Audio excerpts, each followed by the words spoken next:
our capacity for performing security inspection of humanitarian aid, and there is no obstacle in the way of making its way to where it needs to get to on that front. The challenge remains with distribution. We have the ability, and indeed are, inspecting more humanitarian aid than the UN can distribute. Just a few dozen meters from here, on the Gaza side of the crossing, which we'll see a bit later, there is over 1,000 trucks worth of humanitarian aid waiting to be picked up and distributed by the international organizations. This is largely due to the fact that the international organizations have not taken sufficient steps to improve their distribution capacity. Since the beginning of the war, the UN has only brought an additional roughly 25 trucks into the Gaza Strip. They currently have a total of around 250 trucks in Gaza. And you can do the math of what that means in terms of collecting and distributing 2, 3, 4, even 500 trucks of aid every day. There is also a need to increase manpower, to extend working hours, to increase storage, and there are other logistical and organizational steps that need to be taken, and we are working together with them in order to see them take these steps. We are, of course, aware of the fact that distributing aid in a combat zone presents challenges, which is why we work closely with international organizations to assist them on this front as well. Some recent measures that have been taken in addition to declaring humanitarian corridors and establishing a coordination cell are fixing existing roads and establishing new ones to improve the movement of convoys, and the announcement of a local tactical pause that will take place from 8 a.m. to 7 p.m. each day along the road that leads from the Kerem Shalom crossing from here to the Salah ad-Din road and then northwards. This new initiative, which began on Saturday, allows international organizations to move on the route without having to first coordinate. This gives them greater flexibility, and we hope to see it increase the amount of aid making its way to the humanitarian zone. So far, we haven't seen the UN take full advantage of this step. Israel remains committed to facilitating aid and working with the international community to see the aid make it to where it is needed, because we understand that our war is with Hamas and not with the people of Gaza. Before I take your questions, I'll invite Admiral.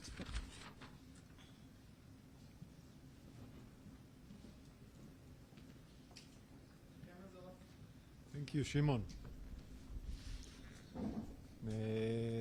Thank you for coming here. What we intended to show you is that our intentions are to facilitate humanitarian aid into Gaza, and although we're operating in a complex environment, including our operation in Rafah, which is an operation very precise, intelligence-based, against the Rafah brigade in order to dismantle the military framework of the Rafah brigade, and we intend to achieve this goal. When we do that, in the same time, we facilitate humanitarian aid into the Gaza Strip. We're doing it in all measures, in all ways that Shimon mentioned, and now we need to make sure that the international organizations, the UN and others, will make sure that this aid will be distributed inside Gaza Strip.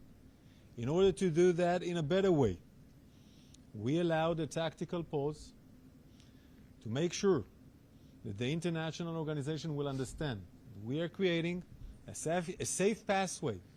We did not stop our fighting against Hamas. We did not stop fighting precisely in different places in Gaza against Hamas. What we made sure is that we will create a road, a safe road, and the pause is on this road, making sure that between the hours that we've mentioned, between 8 in the morning to 7 p.m., we'll make sure the road is safe. Now, all the aid that is waiting in Kerem Shalom, in a content of around 1,200 trucks, different kind of things, food, diapers, medicines, water, and others, will be distributed into Gaza. On Friday evening, I made a visit next to the jailhouse, where they are also creating a place where we facilitate the aid coming into Gaza. I saw them with my own eyes, around, I think, 2,700 ballots of food, water that is waiting to be picked. We are urging the international organizations, and we will assist in any way we can to make sure that this aid will be distributed to the Gazans. We are fighting Hamas, not the people of Gaza. We are fighting Hamas. Hamas is creating the suffering to the people of Gaza. Hamas is our enemy, and we will continue to fight Hamas and not the people of Gaza, and we will continue to facilitate humanitarian aid to the people of Gaza. This is what the State of Israel have determined to do. We are determined to defeat Hamas. We are determined to dismantle the military framework of Hamas. We will keep on going, doing so, and at the same time, we'll make sure humanitarian aid is reaching into Gaza. Now we need to make sure that the problem of distribution is being solved. And this tactical pause is one of the ways that we are solving the problem of distribution. And we are urging again the international organizations to do their job and to make sure that this stuff that are outside here will be distributed to the people of Gaza. I think I can answer my questions now, so we won't make a ping pong, Shimon, if it's okay. I will answer your questions. Yeah. So, who exactly ordered the tactical pause? Because I know a number of senior Israeli officials didn't know about it. The Prime Minister didn't seem to know about it, or was not very happy to know what counts. So, who decided on this pause? The military, we are a democracy, and we're being ordered by the cabinet and our political echelon, the Ministry of Defense, and this is how the IDF works. Our order was to make sure that humanitarian aid is getting into Gaza. Israel is working according to the international law. We will keep on doing so. This is what the cabinet have ordered us to do. And we will make sure that we're doing our mission along with our first priority mission to dismantle the military framework of Hamas. And this issue with the road and the pass is a tactical issue that was decided by the military in a way to allow the problem of the distribution together, simultaneously, keep on fighting in Rafah, in the center of Gaza, in the north of Gaza.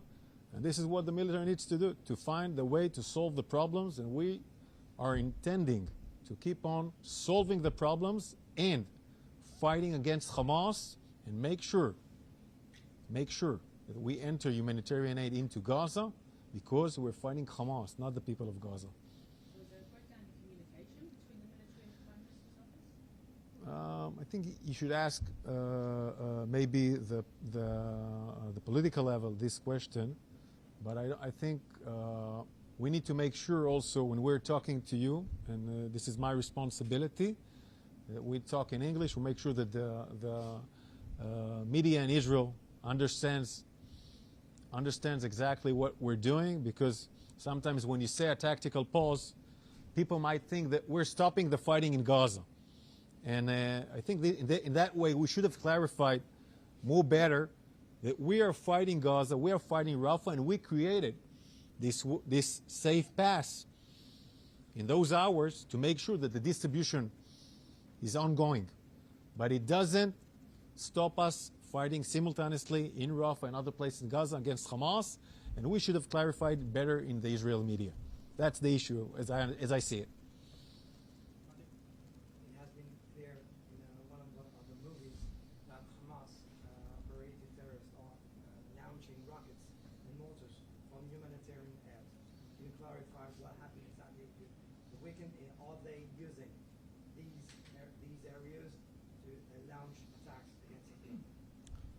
Hamas, as a strategy, is using the Gazans as a human shield, and as a strategy has been building himself and using the United Nations facilities and other facilities of international organizations to to make sure from those places he wages terror against Israel. He knows that they're protected. He knows that when we attack those places, we don't attack those places, but when we do so, we attack next to them, we are portraying ourselves like we're attacking the international community. And Hamas' strategy is from day one, it's before the war, and he's keep on implementing during the war. This place, Kerem Shalom, a place that Israel has built in order to deliver goods to the people of Gaza, is being attacked again and again and again. We saw Hamas firing next to the Rafah crossing and using the border with Egypt to put rockets and mortars to fire on Israel, because he knows Israel won't fire next to the fence with Egypt. He's using all those things intentionally to wage terror from places that should have been provide assistance to his own people. And he's doing it again and again and again. This is Hamas, but we will be determined to fight Hamas that way or another, and we'll be determined to show Hamas face to the world using those international organizations. And we need to think for the future, in the future, how we do not allow the international organization should cry out and say that they don't allow who will control Gaza to do the same like Hamas.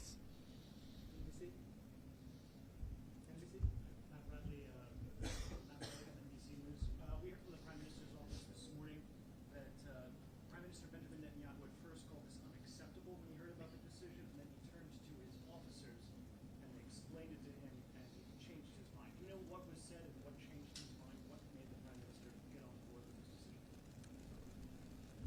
I'm the IDF spokesperson, and I'm responsible. When I'm speaking in English, and it's also been translated into Hebrew, and it's also being translated into Arabic and other languages. And I need to make sure that we clarify what we do. And I think in that way, because it's a tactical issue, that the IDF have provided the way to solve the distribution problem. And we should have been clarified on the Israeli media, which is very, very sensitive to that we did not stop fighting against Hamas in Rafah, or against Hamas in the center, or against Hamas in the north, but we created this creative solution in order to make sure that the international organizations are feeling safe to provide the distribution of humanitarian aid from the Kerem Shalom cross passing into the Salah ad-Din road, into the north of Gaza. This is what we did. And I should have been better in explaining it to the Israeli media. And I think when it was explained to the Israeli media that way, it clarified the issue. But sir, I'm asking about the Prime Minister. It sounds like it needs to be explained to the Prime Minister, and he changed his mind as a result of that explanation. I think when the Ministry of Defense and later the Prime Minister by their military secretaries understood that there is no ceasefire, we didn't do a stop of fire, I think it was clarifying, it's all understood. It's one of the things that the army does every day in different ways in Gaza, but when it echoes in the Israeli media, it should have been explained better. How can you ensure this safe passage? Because we've heard from the UN that there's a problem of looting and violence on the trucks, stealing of the food from the trucks. So will the soldiers be accompanying the trucks? Will it be how will you ensure that looting doesn't happen? The problem, as we see it, remains a problem of the distribution. Because we are dismantling Hamas, and Hamas is trying to take his power through the looting, through taking the food. He's taking the food from the people of Gaza. First of all, to his military operatives, and then he's marketing the food in other places. And we need to make sure that the food reaches to the people in need. We need to make sure, because there's enough food if it's not being stolen.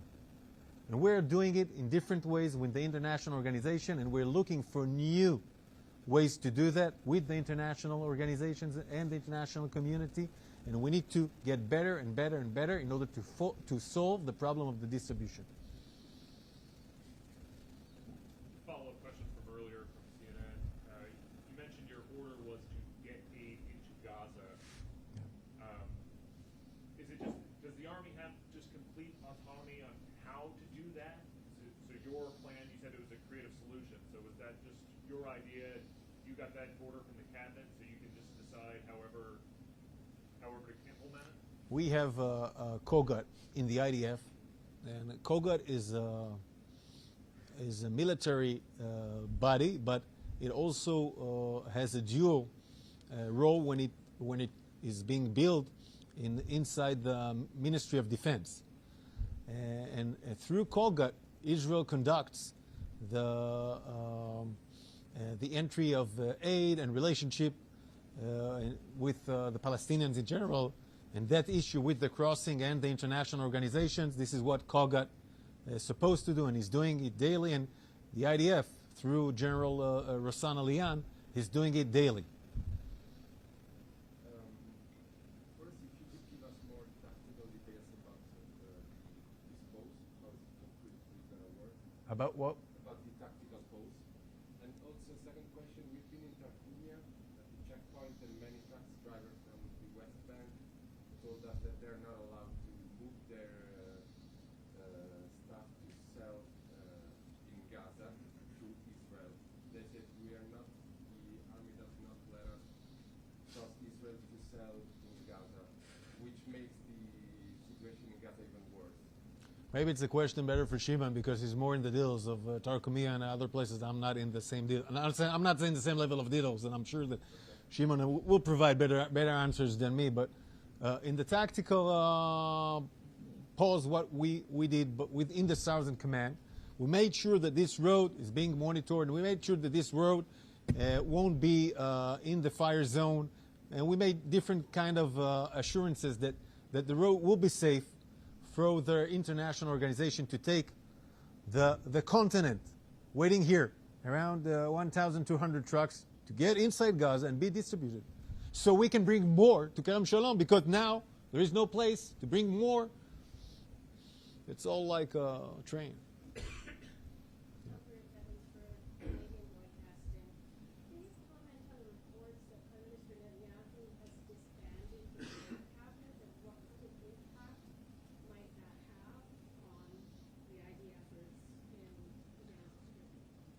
Well, I'm the IDF spokesperson. Maybe those are questions.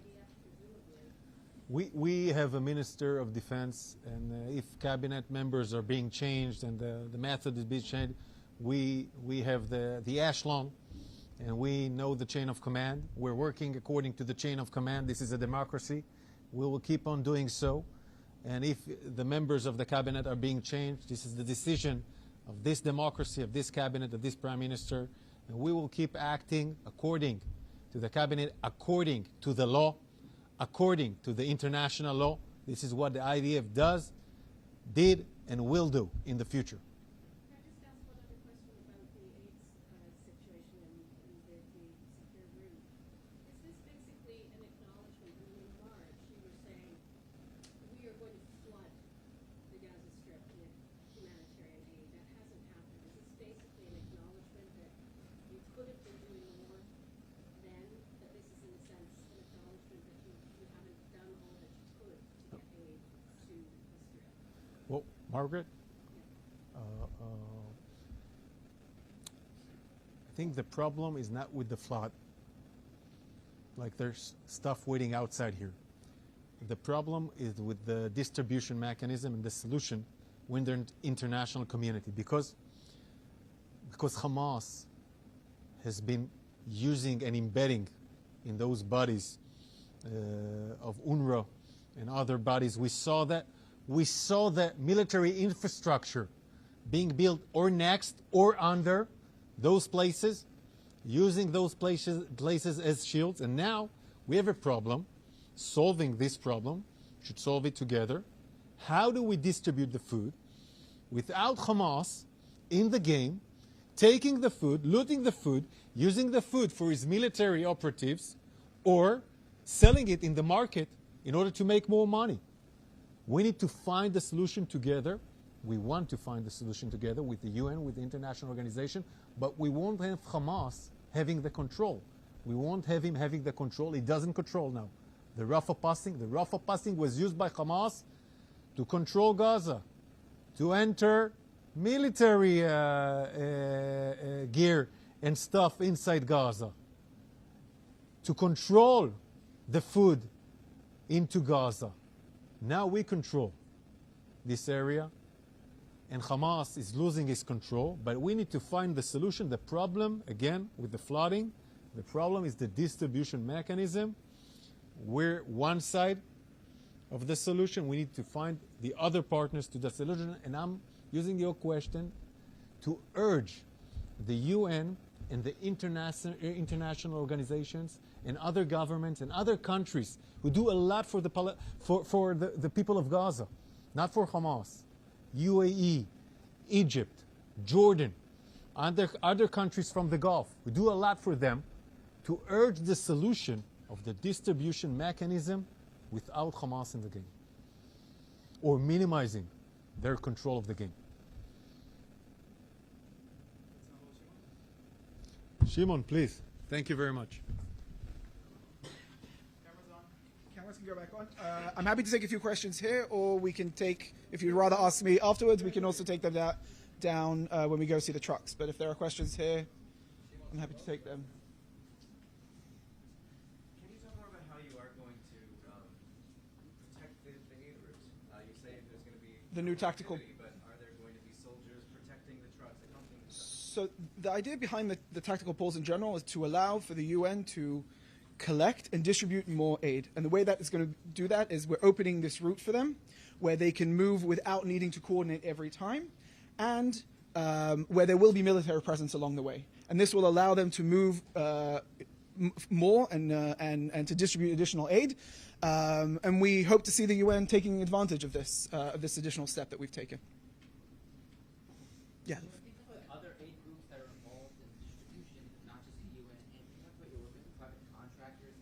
How much of the aid is actually coming in through private contractors, and why does it seem that private contractors have a better time distributing aid, or easier time distributing aid, or more effective than UN or other NGOs? So in terms of the private sector, this is something that we started about a month ago when we were seeing trouble with having aid making its way in the traditional ways which we saw it coming in. And this was a way to add additional routes and find additional ways for food, mostly, to make its way into the Gaza Strip. It was an additional solution. And at the time, we saw a higher percentage of the aid going into the Gaza Strip being from the private sector. As the humanitarian aid the process was improving as we went along with the operation in Rafah, then we have scaled back on the private sector, and there were days where there was no private sector coming in at all. As we said from the beginning, we prioritize the entry of humanitarian aid. That's what we want to see make its way in. But when there is an issue with bringing in additional humanitarian aid, and I want to be clear, as we've said before, we do not place a limit on the amount of humanitarian aid that can come in. These are logistical issues of getting it to where it needs to get to.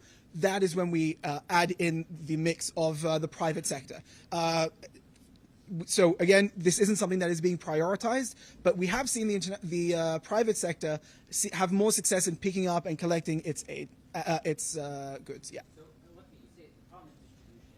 The problem is distribution. The problem is security. Right? This goes back to Daniel's question. The real problem is security. Security of the trucks keep getting looted.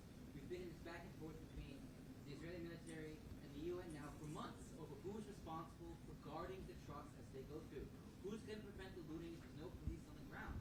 Is there any answer to this? So I disagree with your framing that saying that the main issue is one of the routes in which the organizations have to maneuver. There are two issues, and the main one is that of logistical issues, right? The one of not having sufficient amount of trucks, not having enough truck drivers, not working enough hours a day, not having enough storage. These are all different things that the UN can and should be improving. We've only seen around 25 additional trucks make their way into the Gaza Strip since the beginning of the war, and there is a serious need for additional number of trucks, and we've worked together with the UN to increase that. But unfortunately, the UN isn't doing enough right now. There is also an issue of having problems maneuvering within a war zone. Yes, we acknowledge that there are issues and obstacles to doing that, which is why we've been working again with the international organizations who are responsible for the distribution to improve their capacities, opening humanitarian corridors so that they can move, coordinating with them, opening a coordination cell so that those coordinations can be more efficient. Most of those coordinations are approved and on our end. Now we've taken this additional step of opening the tactical corridor so that they can maneuver for extended hours a day to get the aid to where it needs to get to. And as I mentioned, the private sector trucks have found a way to do it in a more efficient way. Yes. As Israel has said that there is going to be a safe road, a safe route created, does that mean, because we spoke to OCHA and they said yesterday they weren't able to do any distribution because it was too dangerous to even get to the crossing itself. So does that mean if Israel is going to create this safe road, then they will be protecting the trucks as they go to the distribution centres? Along this corridor, there is military presence. That is something that exists. The issue that the organizations were having was also being able to bring their trucks in and out, and also, again, not having enough trucks to do so. But that's why we've also taken steps to improve the roads themselves. We've opened additional roads. So all of these different steps to allow for the international organizations to find ways to come to Kerem Shalom, where there are over 1,000 trucks right now, trucks worth of aid waiting to be picked up and distributed so that they can get to where they need to get to.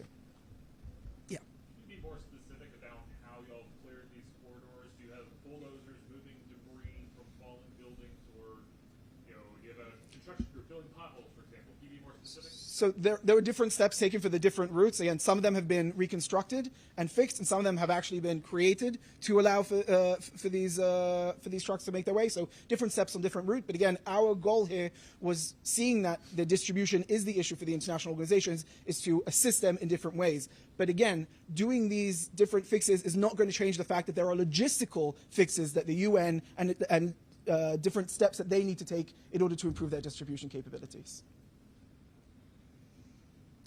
Anyone else?